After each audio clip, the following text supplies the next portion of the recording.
Hello everyone, welcome back to my channel. কেমন আছো সবাই? আশা করবো সবাই খুব ভালো আছে, সুস্থ আছো। আমার চ্যানেলে নতুন একটা পর্বে তোমাদেরকে আরও একবার স্বাগত জানাচ্ছি। সংসারে কিছু কিছু টিপস জানা থাকলে কাজগুলো যেরকম সহজ হয়ে যায়, সেই রকম কাজগুলো অনেক তাড়াতাড়িও হয়ে যায়। তার জন্য ছোটো ছোটো টিপসগুলো জানা আমাদের খুবই জরুরি। তো সেরকম 9টা কিচেন টিপস, স্মার্ট টিপস আমি তোমাদের সঙ্গে শেয়ার করব। আশা করছি টিপসগুলো তোমাদের ভালো লাগবে। তো চলো দেখে নেওয়া যাক আজকের প্রথম টিপস। বন্ধুরা, বাড়িতে এমন অনেক সদস্য থাকে যাদের হয়তো চোখের একটু প্রবলেম থাকে, আর চোখে প্রবলেম থাকার কারণে ছোট ছোট লেখাগুলো পড়তে আমাদের অসুবিধা হয়ে যায়।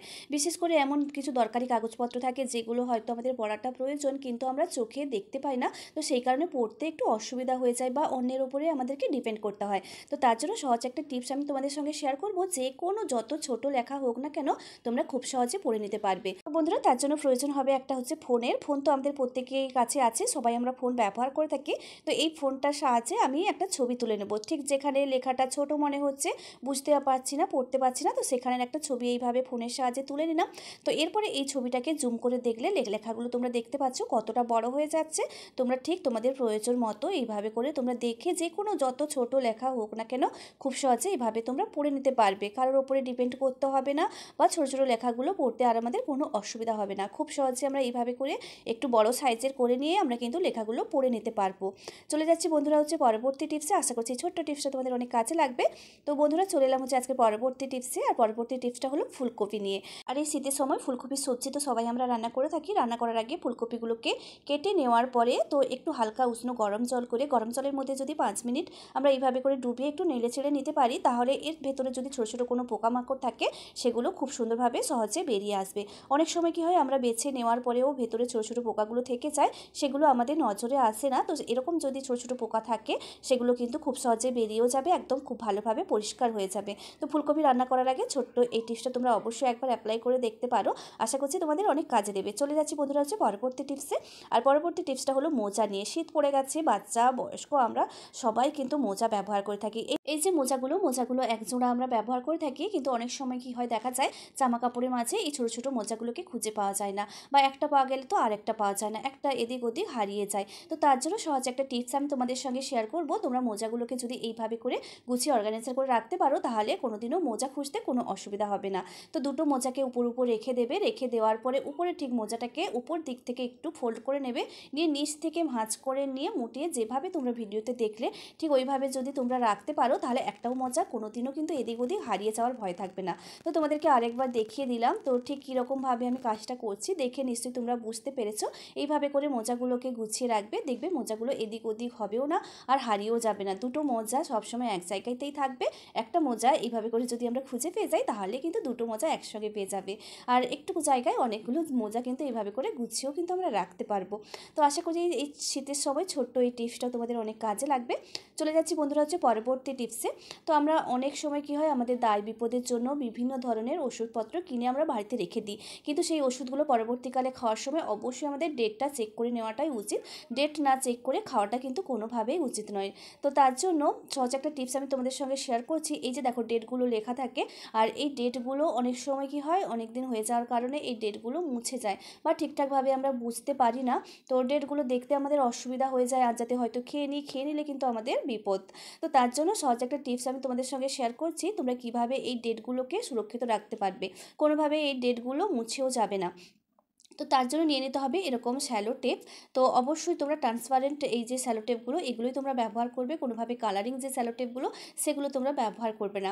তো এইভাবে করে সাদা স্যালো টেপ এই যে ডেটের উপরে যদি আমরা আটকে রেখে দিই, তাহলে এই লেখাটা কোনোভাবেই কিন্তু আর উঠেও যাবে না। চলে যাচ্ছি বন্ধুরা হচ্ছে পরবর্তী টিপসে। পরবর্তী টিপসটা ছোট্ট হলেও আশা করছি তোমাদের অনেক কাজে লাগবে। তো দেখো বন্ধুরা, এই যে স্যালো টেপটা ব্যবহার করলাম, ব্যবহার করে নেওয়ার পরে এই যে খোলা মুখটা এমনভাবে আটকে যায়, আর পরবর্তীকালে যখন আমাদের প্রয়োজন হয়ে যায়, তখন এই মুখটা খুঁজে পেতে অনেকটা সময় আমাদেরকে ব্যয় করতে হয়। তো এই যে অনেক কষ্টে মুখটাকে খুঁজে পেলাম। তো দেখো, স্যালো টেপটা ব্যবহার করে নেওয়ার পরে ছোট্ট একটা কাজ করবে, তাহলে এই মুখটাকে খুঁজে পেতে আর আমাদের কোনো অসুবিধা হবে না। খুব সহজে আমরা এই খোলা মুখটা খুঁজে পেয়ে যাব।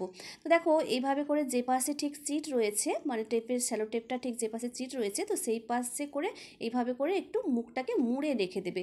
তো তাহলে কি হবে, কোনোভাবে এই মুখটা আর অপর সাইডের সঙ্গে আটকে যাবে না, আর আমাদের খুঁজে পেতেও কিন্তু কোনো অসুবিধা হবে না। খুব সহজেই আমাদের যখন প্রয়োজন আমরা খুঁজেও নিতে পারবো। চলে এলাম বন্ধুরা হচ্ছে পরবর্তী টিপসের। পরবর্তী টিপসটা হলো কিচেন সিঙ্ক নিয়ে। কিচেন সিঙ্কটা আমরা খুব ভালো করে যতই পরিষ্কার করি না কেন, ব্যবহার করার পরে তারপরে দেখা যায় এখান থেকে বাজে একটা দুর্গন্ধ বেরোতে থাকে, কারণ খাবারের ছোটো ছোটো টুকরোগুলোই পাইপের মধ্যে আটকে যায়, তো সেই কারণে একটা দুর্গন্ধ সৃষ্টি হয়। তো তার জন্য নিয়ে নিতে হবে এরকম ছোট্ট ছোট্ট টুকরো সাবান। আমাদের বাথরুমে কিন্তু অযথাই এই টুকরো সাবানগুলো এদিক ওদিক পড়ে থাকে, তো সেই টুকরো সাবানগুলো যদি রেখে দিই তাহলে এখান থেকে একটা মিষ্টি স্মেল বের হবে। বন্ধুরা চলে এলাম হচ্ছে পরবর্তী টিপসে। আর এই কনকনে ঠান্ডার সময় রাত্রে যখন বাসন আমরা মাজি, বাসনটা মাজতে যে কতটা আমাদের কষ্ট হয়, হাতগুলো মনে হয় না অবশ হয়ে যায়, তো অনেকটা অসুবিধার মধ্যে পড়তে হয়। তার জন্য সহজ একটা টিপস আমি তোমাদের সঙ্গে শেয়ার করব, কিভাবে তোমরা বাসনগুলোকে খুব সুন্দরভাবে সহজে মেজেও নিতে পারবে, হাতে কোনোভাবে ঠান্ডা একটুও লাগবে না। তো তার জন্য নিয়ে নিতে হবে এই ধরনের গ্লাভস। তো দেখো বন্ধুরা, গ্লাভস তো আমরা সবাই ব্যবহার করে থাকি এই ঠান্ডাতে, কিন্তু এই গ্লাভসগুলো পরে তো বাসন মাজা যায় না। তো বাসন মাজার জন্য অন্য ধরনের গ্লাভস কিনতে পাওয়া যায়,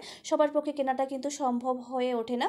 তো তার জন্য এই ধরনের দেখো আমি যে গ্লাভসগুলো ঠান্ডাতে আমরা ব্যবহার করে থাকি, তো সেই গ্লাভস একটা আমি হাতের মধ্যে পরে নিলাম, আর সেই সঙ্গে একটা প্লাস্টিকের সাহায্যে হাতটাকে ঢেকে দিলাম। তো এই প্লাস্টিকটা যাতে খুব ভালোভাবে আটকে থাকে, তো তার জন্য নিয়ে নিতে হবে একটা গার্ডার। এই যে রাবার ব্যান্ডগুলো, এই রাবার ব্যান্ডের সাহায্যে আমি হাতের সঙ্গে খুব ভালোভাবে প্লাস্টিকটাকে আটকে দিলাম। এইভাবে করে আরও একটা হাতে আমি দুটো হাতেই মোটামুটি পরে নিয়েছি। এইভাবে করে যদি বাসনগুলো আমরা মেজে থাকি, হাতে একটুও ঠান্ডা লাগবে না, সেই সঙ্গে হাতটা ভিজবেও না। তো না ভিজলেও যেহেতু মানে প্লাস্টিকটা পাতলা, শুধু যদি আমরা প্লাস্টিক ব্যবহার করতাম তাহলে জলের যে একটা ঠান্ডা ঠান্ডা ভাব, তো সেই ভাবটা কিন্তু হাতের মধ্যে লাগতো। তো এইভাবে করে যদি গ্লাভসটা পরে নিয়ে, গ্লাভসটা মোটা হওয়ার কারণে কোনোভাবে একটু ঠান্ডাও কিন্তু হাতের মধ্যে লাগবে না। তো এই কনকনে ঠান্ডাতে হাতগুলোকে বাঁচাতে আমরা কিন্তু এই পদ্ধতিতে বাসনগুলো মেজে ফেলতে পারি। কত সুন্দরভাবে দেখো বাসনগুলো মাজা হয়ে যাচ্ছে, হাতে একটু জলও লাগছে না, ঠান্ডা ভাবটাও কিন্তু লাগছে না। তোমাদেরকে আমি প্লাস্টিকটা খুলে দেখিয়ে দেবো যে হাতটা কত সুন্দরভাবে শুকনো রয়েছে, সেই সঙ্গে আমি যে গ্লাভসটা পরেছি গ্লাভসটা কিন্তু একদম শুকনো রয়েছে, কোনোভাবে গ্লাভসটাও ভিজে যায়নি। তোমাদেরকে বাসনগুলো ধুয়ে পরিষ্কার করে নেওয়ার পরে আমি দেখিয়ে দিচ্ছি যে কত সুন্দরভাবে বাসনগুলো তো পরিষ্কার হয়ে গেল, আর হাতটাও কিন্তু একদম সুরক্ষিত থাকলো। সেই যে একটা ঠান্ডায় কনকনে হাতগুলো মনে হয় না অবশ হয়ে যায়, তো সেই ভাবটা থেকে মুক্তি পেতে তোমরা কিন্তু এই টিপসটা অবশ্যই অ্যাপ্লাই করো একবার, তোমাদের অনেক কাজে লাগবে। তো সমস্ত বাসনগুলো মেজে নিলাম, মেজে নেওয়ার পরে আমি তোমাদের সামনেই একদম আমি পেপারটা খুলে দেখিয়ে দিচ্ছি যে হাতটা কত সুন্দরভাবে শুকনো রয়েছে, কোনোভাবেই একটু ভিজেও যায়নি, আর হাতটা ঠান্ডা ঠান্ডাও কিন্তু মনে হয়নি। তো এইভাবে করে তোমরা এই টিপসটা একবার অ্যাপ্লাই করে থাকো, তোমাদের অনেক কাজে লাগবে, হাতগুলো কিন্তু একদম ভালো থাকবে। তো গ্লাভস দেখো বন্ধুরা, শাড়ি আমরা আলমারিতে গুছিয়ে রাখি, এই আলমারিতে যখন আমরা শাড়িগুলো রাখি, হ্যাঙ্গারে যখন ঝুলিয়ে রাখি, তো হ্যাঙ্গারে শাড়িগুলো রেখে দেওয়ার পরে আমরা যে আলমারিতে যে রডটা আছে রডের মধ্যে গলিয়ে রেখে দিই, কিন্তু অনেক শাড়ি হয়ে গেলে একটার পর একটা শাড়ি রাখতে রাখতে সেই রডটা ভরে যায়, তখন রাখার জায়গা আর আমাদের হয় না। তো তার জন্য সহজ একটা টিপস আমি তোমাদের সঙ্গে শেয়ার করব, জুতোর সাহায্যে কিভাবে তোমরা শাড়িগুলোকে গুছিয়ে রাখতে পারবে। তো এই ধরনের একটা বুট জুতো তোমরা নিয়ে নেবে, যে কোনো পুরনো বুট জুতো নিলেই হবে। তো জুতোটা আমার প্রয়োজন নেই, জুতোর যে লেসটা, তো লেসটাই প্রয়োজন। তো আমি এখানে জুতোর মধ্য থেকে লেসটাকে খুলে নিয়েছি, তোমরা ছোট বড় যে কোনো সাইজের বুট জুতো থেকে এই লেসটাকে খুলে নেবে। তো জুতোটা যখন নষ্ট হয়ে যায়, ফেলে দিয়ে ছিঁড়ে যায়, তখন এই লেসটাকে এইভাবে করে আমরা কাজে লাগিয়ে নিতে পারি। তো দেখতে পেয়ে পাচ্ছ উপর থেকে আমি বেশ কয়েকটা কিছুটা গ্যাপ দিয়ে দিয়ে আমি বেশ কয়েকটা গিট লাগিয়ে দিলাম। লেসটা যদি আরও একটু বড় হতো তাহলে আরও বেশ কয়েকটা গিট কিন্তু দেওয়া যেত, যেহেতু আমার ছোট্ট বাচ্চার বুট জুতো থেকে আমি লেসটা খুলে নিয়েছি, সেই জন্য আমি যতগুলো গিট হয়েছে তো ততগুলো আমি গিট দিয়ে দিলাম। তো এরপর দেখো লেসটাকে হ্যাঙ্গার থেকে আমি গলিয়ে দিয়েছি, হ্যাঙ্গারের মধ্যে ঝুলিয়ে দেওয়ার পরে এই যে গিট দেওয়ার মাঝখানে যে গ্যাপটা আছে, সেই গ্যাপের মধ্যে একটা করে শাড়ি দেখো হ্যাঙ্গারে ঝুলিয়ে আমি রেখে দিচ্ছি। তো এক্ষেত্রে কী হবে, রডের মধ্যে কিন্তু অনেকগুলো হ্যাঙ্গার এইভাবে করে আমরা রাখি যদি, তাহলে অনেকগুলো হ্যাঙ্গার আমরা রাখতে পারবো, রডটা কিন্তু ভরেও যাবে না। তো অনেকগুলো হ্যাঙ্গার এইভাবে করে একটা হ্যাঙ্গারের সাহায্যে আর এইভাবে জুতোর লেসের সাহায্যে আমরা অনেকগুলো শাড়ি অল্প একটু জায়গার মধ্যেও কিন্তু রাখতে পারি। আর একটা আইডিয়া আমি তোমাদের সঙ্গে শেয়ার করব, আলমারি ছাড়া কিভাবে এই শাড়িগুলোকে তোমরা গুছিয়ে রাখতে পারবে। তো আলমারি যখন ভরে যায়, আলমারিতে যখন জায়গা থাকে না, অনেক সময় আমরা বাইরে শাড়ি রেখে দিই। তো এইভাবে করে যদি হ্যাঙ্গারের সাহায্যে একটা হ্যাঙ্গার আর এইভাবে জুতোর লেসের সাহায্যে এইভাবে শাড়িগুলোকে যদি একটার পর একটা ঝুলিয়ে রেখে দিই, তো বাইরে এমনি যদি রেখে দিই তাহলে শাড়িগুলো অনেকটাই ধুলো ময়লা পড়ে যাবে। তো তার উপরে যদি একটা হাজব্যান্ডের জামা, যে কোনো পুরনো জামা যদি এইভাবে করে পরিয়ে দিই, তাহলে শাড়িগুলো কোনোভাবেই ধুলো ময়লাও পড়বে না। আলমারি ছাড়া এইভাবে করে জুতোর সাহায্যে আমরা খুব সুন্দরভাবে বাড়ির যে কোনো জায়গাতে শাড়িগুলোকে কিন্তু অর্গানাইজ করে আমরা এইভাবে করে রাখতে পারি। তো শাড়িগুলো কিন্তু অনেকটা ভালোও থাকবে, কোনোভাবে ধুলো ময়লা পড়বে না, গোছানোও কিন্তু থাকবে। তো টিপসগুলো ভালো লেগে থাকলে লাইক কমেন্ট শেয়ার করো, দেখা হচ্ছে পরবর্তী ভিডিওতে।